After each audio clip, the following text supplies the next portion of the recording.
Olá, exploradores do desconhecido. Sou o explorador cósmico e juntos vamos navegar pelas fronteiras do mistério. Há perguntas que ecoam pela vastidão do tempo, questões que nos cutucam na calada da noite enquanto olhamos para o manto estrelado acima. Uma delas, talvez a mais persistente, a mais intrigante, é: estamos sós? O universo, com seus bilhões de galáxias, cada uma com bilhões de estrelas, seria o auge da presunção acreditar que somos a única centelha de consciência? Objetos voadores não identificados, os chamados OVNIs, fascinam a humanidade há décadas. Desde avistamentos em massa até relatos de governos, alguns casos se tornaram lendas. Hoje, vamos explorar os maiores casos de OVNIs do mundo, histórias que continuam sem explicação. Será que estamos sozinhos no universo? Essas luzes anômalas, esses objetos que desafiam nossa compreensão da física, têm sido reportados por séculos.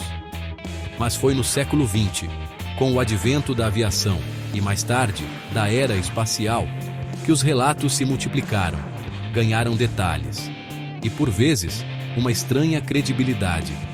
Preparem-se, pois hoje vamos mergulhar em alguns dos mais notórios desses encontros. Casos que abalaram céticos e alimentaram a imaginação de milhões. Roswell, um nome que se tornou sinônimo de mistério extraterrestre. Julho de 1947, no vasto e árido deserto do Novo México, algo extraordinário aconteceu, ou pelo menos, assim a história começou. Um estrondo no meio da noite, destroços espalhados por uma área considerável. O que seria? Um simples acidente aéreo? Ou algo vindo de muito, muito mais longe? A poeira do deserto parecia guardar um segredo cósmico.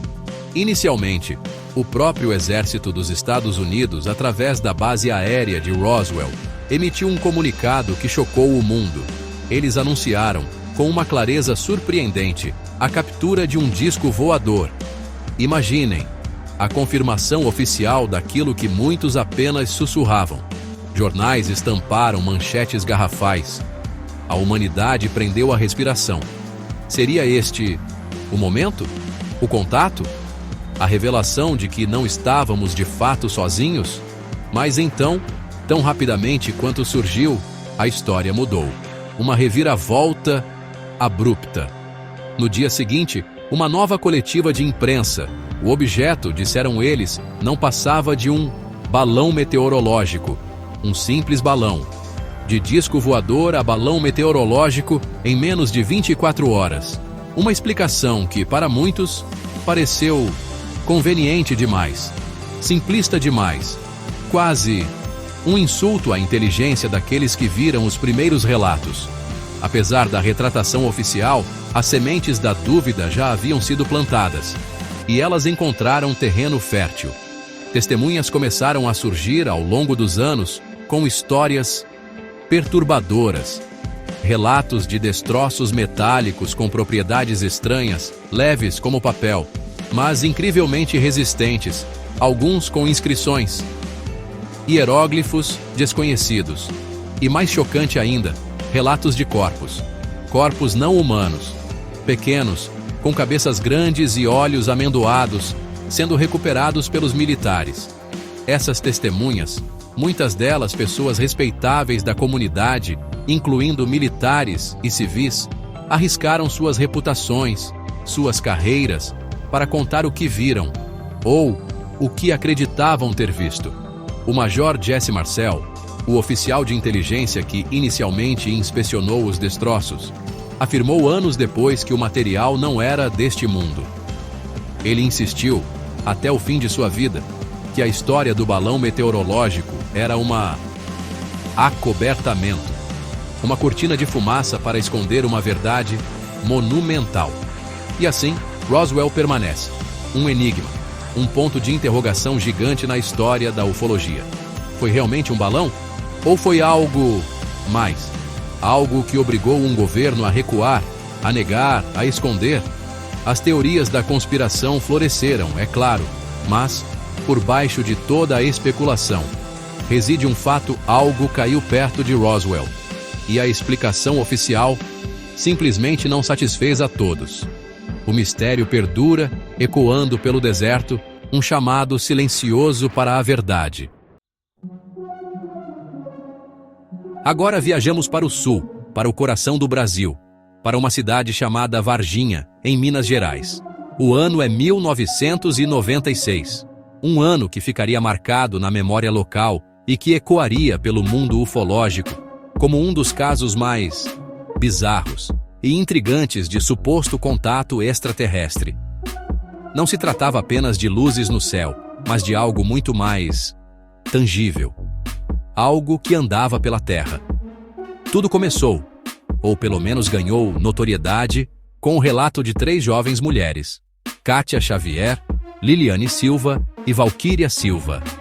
Em uma tarde chuvosa de janeiro, elas afirmaram ter encontrado uma criatura singular, agachada perto de um muro. Descreveram um ser de pele marrom escura, oleosa, com olhos vermelhos enormes, sem pupilas e 3 protuberâncias na cabeça. Uma criatura que parecia assustada, talvez doente. O cheiro, disseram elas, era forte como amônia. O relato dessas jovens foi apenas o começo. Logo, outras histórias começaram a surgir. Relatos de uma intensa movimentação militar na cidade, caminhões do exército, bloqueios de ruas, boatos de que não uma, mas talvez 2, criaturas teriam sido capturadas. Uma delas, supostamente, teria sido levada para o Hospital Humanitas e depois para o Hospital Regional, onde teria morrido. Médicos e enfermeiros, sob condição de anonimato, teriam confirmado partes dessa história. A imprensa, claro, mergulhou de cabeça no caso. Varginha virou notícia internacional. O ET de Varginha tornou-se uma celebridade, relutante.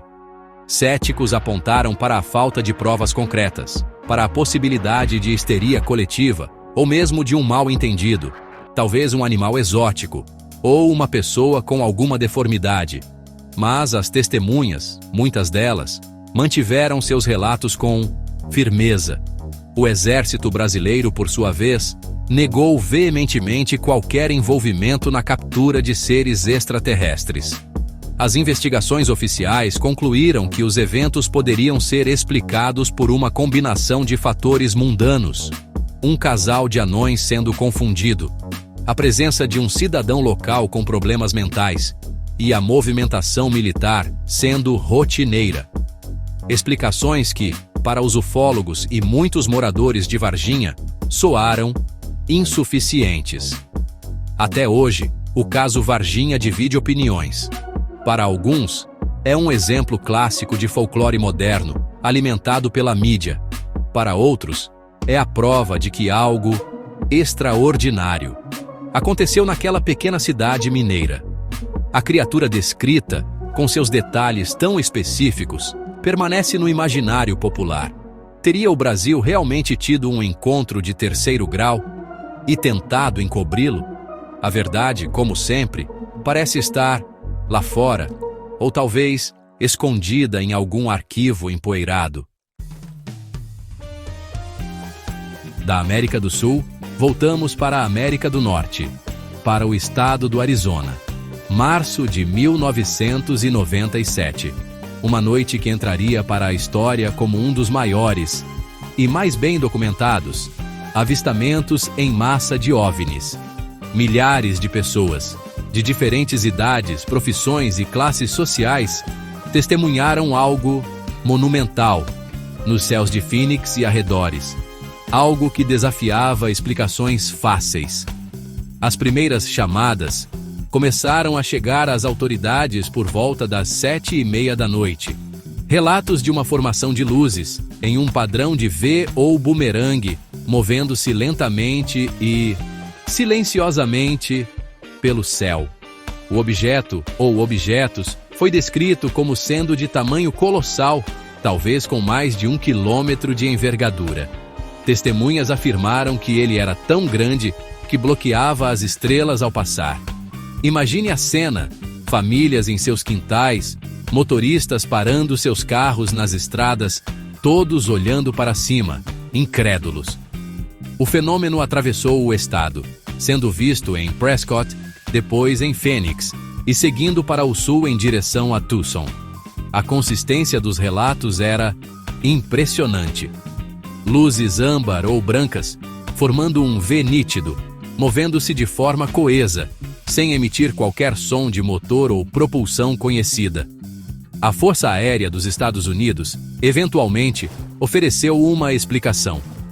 Disseram que as luzes eram flares militares, flares de treinamento lançados por aeronaves A-10 Warthog em uma área de treinamento ao sudoeste de Phoenix. Para alguns dos avistamentos, especialmente os que ocorreram mais tarde naquela noite, essa explicação poderia, talvez, fazer sentido, mas para o objeto em forma de V massivo e silencioso, muitas testemunhas discordaram veementemente. O então governador do Arizona, Fife Symington III, inicialmente zombou do incidente em uma coletiva de imprensa, trazendo um assessor vestido de alienígena. Anos depois, porém, ele próprio admitiu ter visto o objeto e o descreveu como de outro mundo. Ele afirmou que, como piloto e ex-oficial da Força Aérea, sabia a diferença entre flares e o que ele e milhares de outros viram naquela noite. Uma confissão tardia, mas poderosa. As Phoenix Lights continuam sendo um caso emblemático. A sheer quantidade de testemunhas, a cobertura da mídia, os vídeos e fotografias, ainda que de qualidade variável, tudo contribui para um mistério duradouro. Seriam flares? Um objeto voador não identificado de origem desconhecida? Ou algo ainda mais estranho? Uma coisa é certa: naquela noite de março, os céus do Arizona ofereceram um espetáculo que ninguém que o presenciou jamais esquecerá. Agora, nossa jornada nos leva ao Oriente Médio, para Teherã, a capital do Irã. Setembro de 1976. Em plena Guerra Fria, com tensões geopolíticas no auge, um incidente ocorreu que envolveu não apenas civis, mas também militares altamente treinados e tecnologia de ponta. Um caso que se destaca por ter sido documentado em relatórios oficiais, incluindo um da Agência de Inteligência de Defesa do ZEU, DIA. Tudo começou com chamadas de cidadãos para a torre de controle do aeroporto de Mehrabad, relatando uma luz incomum no céu. A luz era brilhante, maior que as estrelas, e parecia se mover de forma errática. Inicialmente pensou-se em Vênus ou algum fenômeno atmosférico, mas a persistência dos relatos e a natureza do objeto levaram a Força Aérea Imperial Iraniana a investigar mais a fundo. 2 caças F-4 Phantom Segoys foram despachados para interceptar o objeto. O primeiro F-4 aproximou-se, mas ao chegar a uma certa distância, seus instrumentos de comunicação e navegação falharam. O piloto, sabiamente, decidiu retornar à base. O segundo F-4, pilotado por Parviz Jafari, um experiente oficial, teve um encontro ainda mais dramático. Ele conseguiu travar o radar no objeto, que era incrivelmente brilhante e parecia mudar de cor. Enquanto o F-4 se aproximava, o objeto principal liberou um objeto menor, que se moveu em direção ao caça em alta velocidade.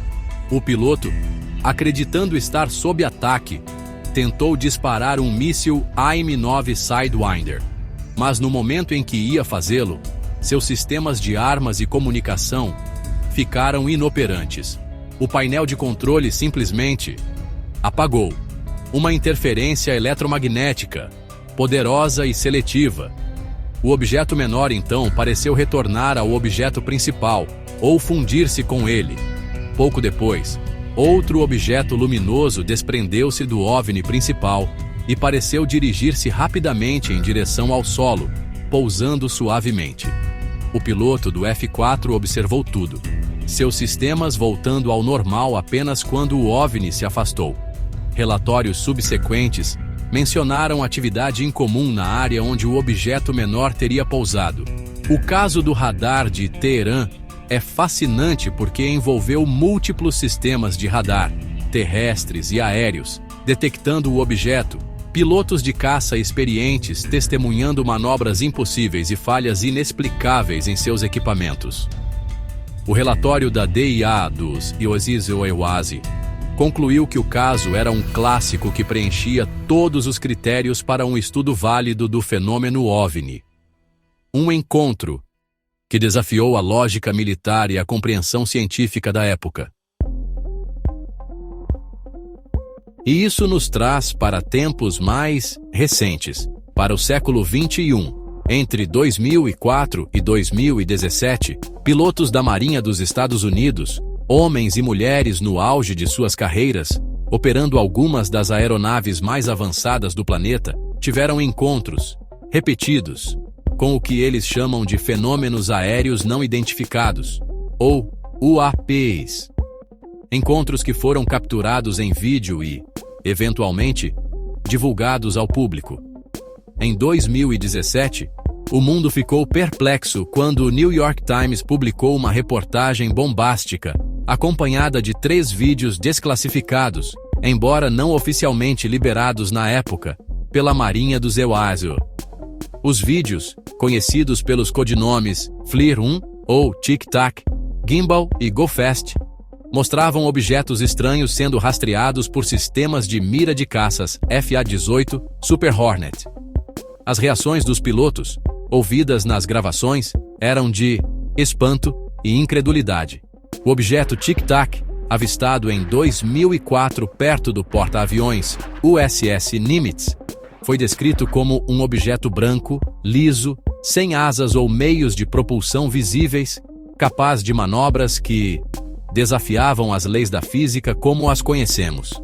Ele pairava, acelerava a velocidades hipersônicas e fazia curvas instantâneas. O comandante David Fravor, um dos pilotos que o interceptou, descreveu-o como algo que eu nunca vi em minha vida. Os vídeos Gimbal e Go Fast, de 2015, mostraram outros objetos com características igualmente anômalas. O objeto Gimbal parecia girar em seu eixo enquanto se movia, e os pilotos comentavam sobre uma frota deles. O Go Fast era um objeto pequeno e rápido, movendo-se a baixa altitude sobre a água. Os pilotos expressavam sua confusão. O que diabos é isso? E olha essa coisa, cara! Por anos esses incidentes foram discutidos em círculos restritos. Mas, em abril de 2020, o Pentágono, oficialmente, desclassificou e divulgou os 3 vídeos. Eles confirmaram a autenticidade das imagens, afirmando que foram liberadas para esclarecer quaisquer equívocos do público sobre se as filmagens que circularam eram reais ou não. Uma admissão notável.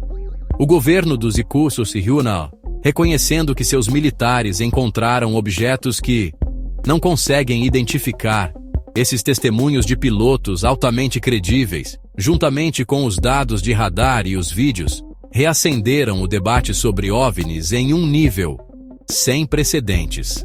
Não se trata mais apenas de relatos anedóticos ou fotos granuladas. Estamos falando de encontros documentados, envolvendo pessoal militar treinado e tecnologia sofisticada. O que são esses UAPs?